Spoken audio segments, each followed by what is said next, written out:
pour susciter la communion autour de nous, pour devenir un instrument d'unité, moi je pense personnellement que la chose la plus importante, c'est d'être vide.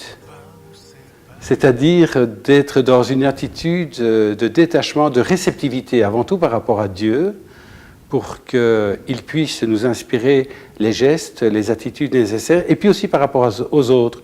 Donc une attitude d'écoute, d'accueil, d'humilité, de service, voilà, qui fait qu'on est un instrument. Donc mettre de côté l'ego. Tout d'abord, avec une attitude d'amour envers chaque prochain, en enlevant les préjugés, accueillir l'autre tel qu'il est, même si parfois on peut avoir un sentiment de peur ou on peut avoir un préjugé vers une personne. Je pense à un profond ancrage en Dieu personnel.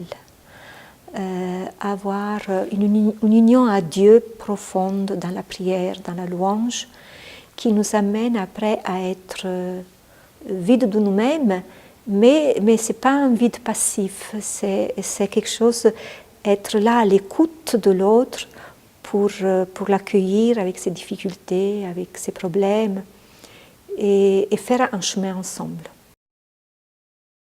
Alors pour moi, ce qui favorise la communion, c'est de dire la vérité. Le problème, c'est qu'est-ce que la vérité?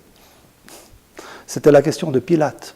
Qu'est-ce que la vérité? Alors que la vérité est à côté de lui.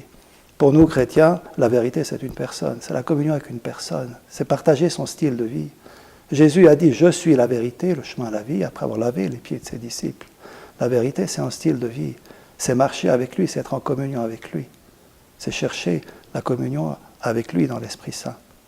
Pas de vérité sans communauté, sans communion, mais pas de communion, pas de communauté sans vérité. Parfois, au nom de la communauté, on sacrifie la vérité sur l'autel de l'unité. Il ne faut jamais faire cela. Mais qu'est-ce que la vérité? C'est la communion avec une personne. Il y a 2 ans, j'ai vécu un épisode très difficile dans la vie de mon Église. Et dans cet épisode, j'ai pu vraiment approfondir ma communion avec Jésus abandonné. Au lieu de juger, au lieu d'être critique, au lieu de me confiner dans l'amertume, ce qui est notre réaction naturelle lorsque nous traversons l'épreuve, soit nous nous replions sur nous-mêmes, ou soit nous explosons et nous critiquons. Cette communion avec lui m'a permis de traverser, de continuer à espérer, d'être ouvert, de m'attendre à une intervention de Dieu. Et c'est ce qui est arrivé. Et je continue mon chemin avec reconnaissance envers lui. C'est lui qui a agi. Alors moi, le moment qui me vient à l'esprit, c'est la Pentecôte 98. Nous étions en place Saint-Pierre, encore avec Jean-Paul II.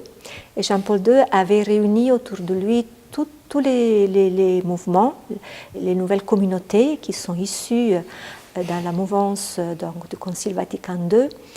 Et là, par l'atmosphère qu'on vivait, par les témoignages, par cette vie ecclésiale qu'on vivait là dans la place Saint-Pierre, je me suis dit, voilà, ça c'est un moment où on peut voir réaliser ce que peut être les charismes qui sont ensemble et qui montrent la beauté de l'Église. Vraiment une expérience d'unité.